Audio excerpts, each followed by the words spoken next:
How to differentiate between ego desire and a true calling in life. That's what you're going to find out in this video, and I've not got a single note on this video because I'm going to do this from a true calling sense. I'm going to do this from intuition. That's how I'm going to run this video, so I can literally explain to you how the whole process works. So make sure you stay to the end. So you want to know your calling, so you want to know what you're doing in life, and you want to remove yourself from ego.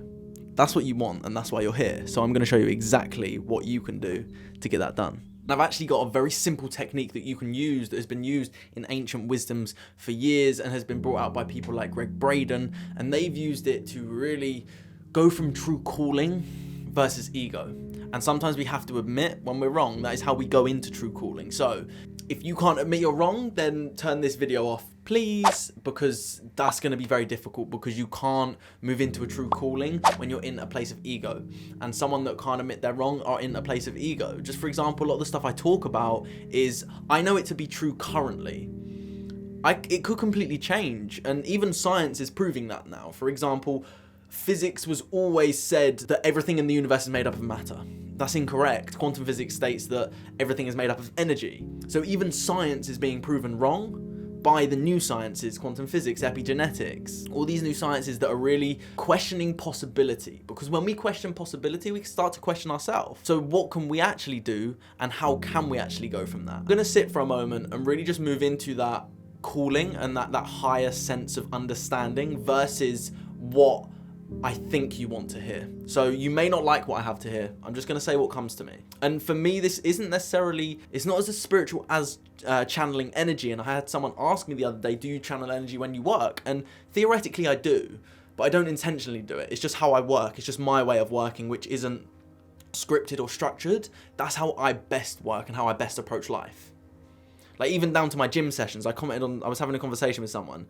When I go into the gym, I don't plan it. As soon as I walk in the doors, I go, right, and today I did legs and arms. That was just what came to mind. That's how I live my life. And that's not right for everyone, to get that clear as well.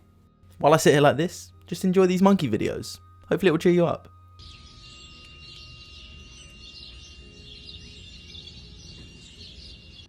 Okay, let's move into it. So, ego state is wanting, from a place of wanting that dopamine rush. That's what's really the understanding of. We want something in order to have a reward of dopamine. So for example, the reason we will eat chocolate is because we're going to get that hit of dopamine. The reason we will have sex is because we're going to hit that dopamine. The reason we'll take drugs, drink a lot, is because we're going to get that instant dopamine. Now, instant dopamine is always going to pull you down. Anything instant. And if you've got a dopamine dependency where you need something, then there needs to be measures put in place. Because realistically speaking, if you want to change your life, you have to shift your focus from the easy dopamine to the more difficult dopamine. And it's not necessarily more difficult, it's more rewarding dopamine long term. Because think of it this way. When I used to take drugs, I would take drugs and that would make me instantly confident. I actually learned how to become confident through reading books, through therapy, through speaking to people, through mentors. It's a much longer process. So if I'm being honest, taking the drugs was easier for me, but it had long-term implications, which gave me anxiety, which gave me depression, which gave me just so many mental health issues and really like suicidal thoughts all the time. So if you want to move away from that, then you have to move towards a dopamine dependency on the more empowering things that do actually take effort. Because think about it this way. Have you ever been given something and you just take it for granted just because you've been given it? Versus, and if you're, depending on how old you are, when you bought your first phone. When you bought it yourself, you put it down. You didn't chuck it on the bed, you placed it down. Until obviously that dopamine sort of wore off and it was just part of your life. But you put it down, you wouldn't chuck it. Whereas if your parents bought it for you years ago, I remember I had a flip Motorola. It was the coolest thing. And that was like my precious baby for the first day until it wore off. Whereas when I paid for it, there's something different about that because I worked for it. I earned it. A great example is understanding a spoiled child. Someone who's very spoiled has been given everything and they demand everything now. Versus someone who's come from very humble beginnings will always encourage their family and their kids to work for something, and not that they won't give it to them, but just installing that belief system in them, which is very powerful. So if you can remove yourself from the dopamine dependency and move to more empowering things, and I'm going to give you a list of a few things that you can start doing, that if you do these, you will have long-term success with all of them. Something like working out, lifting weights, going for a run. Immediately it's hard and difficult. Long term, you're going to get a six-pack, you're going to get bigger biceps, you're going to be healthier, you're going to feel better. A second thing is something like meditation. Sitting there quiet with your thoughts is difficult to start with, and I'm going to be honest, for me now it's a piece of cake because I just enjoy it. I really enjoy it now. Whereas when I first started, 5 minutes was a lot for me. Now I do at least an hour a day, and that's just my life. That's what I've incorporated. Something else that's a great thing you can do is cold showers, because immediately they're difficult and horrible. They have good effect on your immune system and also long-term health benefits, but also you're disciplining yourself to do things that are uncomfortable. And similar with lifting weights, it's not comfortable to lift weights. It actually hurts. It actually tears your muscles, but then they repair and they grow stronger.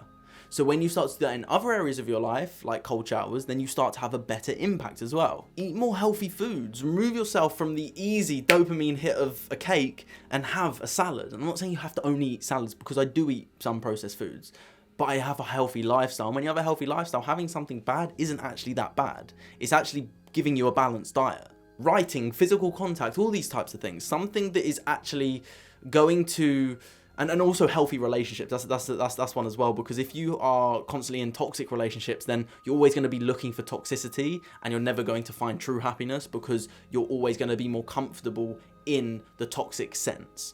And that takes healing. That is a healing process. But the more you focus on your phone, the news, and I still have to do this because I work on social media. I have to, on Sundays, I have no phone because I get addicted to it, and it is very difficult for me to get off of it. So I have to put measures in place so that I don't get addicted to it. And also, if you can't go a day without your phone, then you have a problem. And that's what I understood. If I can go a day without my phone, I don't have a problem. So detox yourself from some dopamine, and maybe do that on a Sunday or something. And go out and enjoy nature. Go and enjoy fresh air. Eat a healthy diet that day. Go out for a run. Go for a walk. Go in nature. Anything that's going to serve you mentally, physically, emotionally, and spiritually is going to work. This was what was coming to me just from what needed to be said, I truly believe, because if you want to understand moving away from ego and moving more to a more heart-centered intention, let's put it that way. Ego versus heart-centered intention. Ego's always going to want that cake, whereas heart-centered intention is always going to say, I would like the cake, but I should probably eat the salad. I would like to sit on the sofa all day and do nothing, but I should probably go and work out.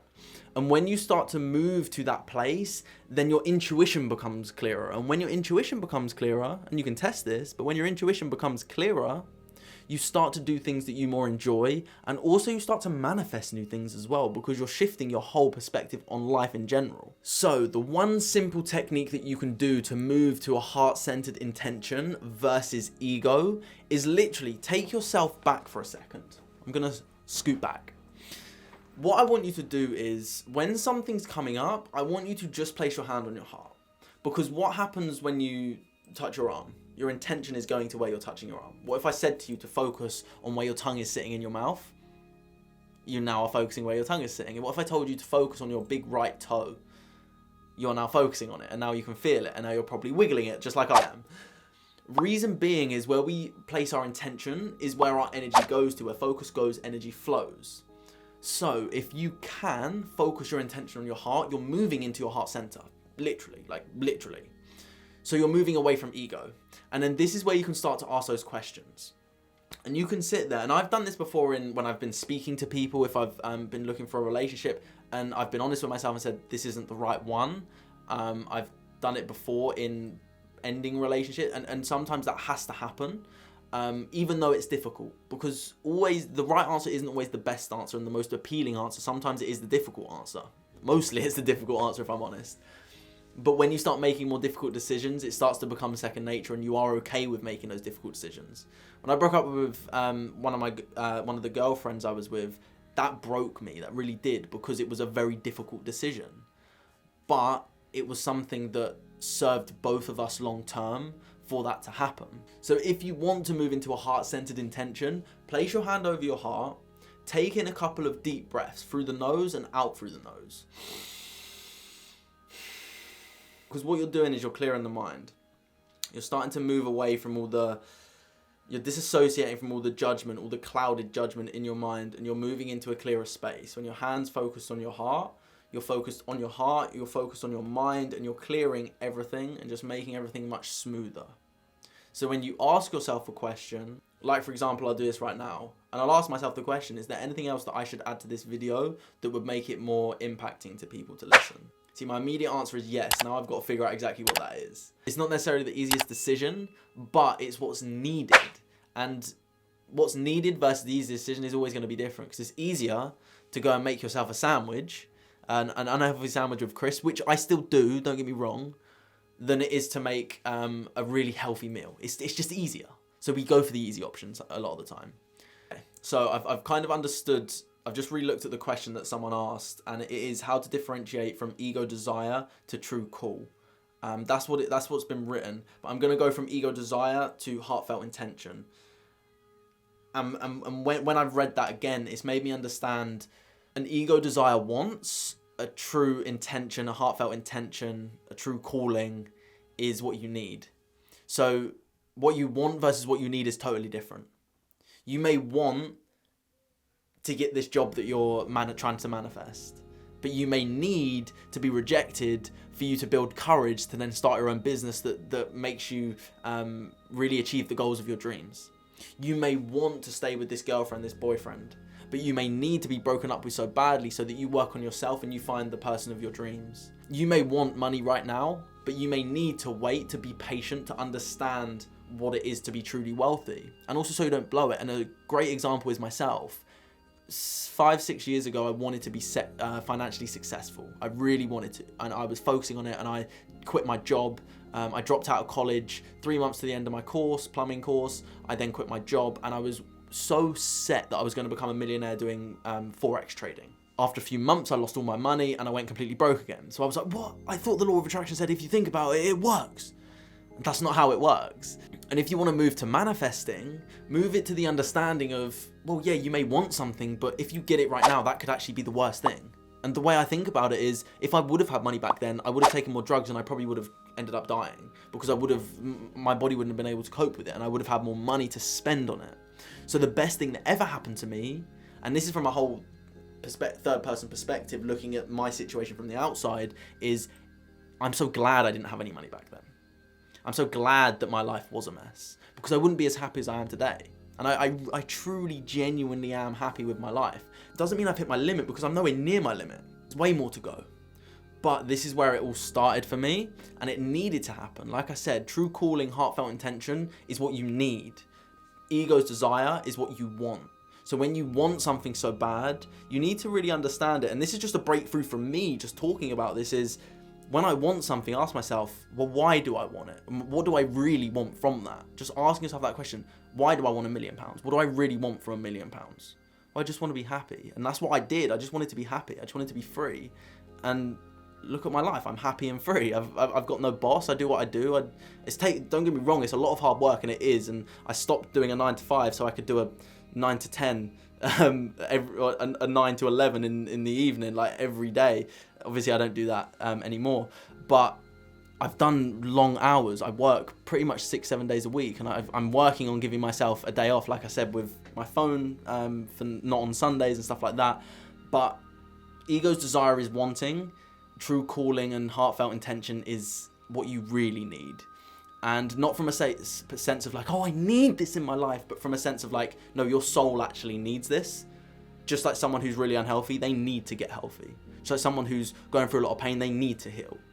It's not like, oh, I want to heal. No, you need to heal. You deserve to heal. But it doesn't mean you're just going to get it because you need it, because there's still work that needs to be done with that. But that's what I'm getting from this whole video. And this was all just not scripted whatsoever. This was from my heartfelt intention of what needed to be said, not what I wanted to say. And some of the things didn't even correlate together. The dopamine addiction thing didn't actually correlate with what I was talking about, but that's what needed to be said. And that's why I've said it, and that's why I've made it into this video. But other than that, make sure you subscribe.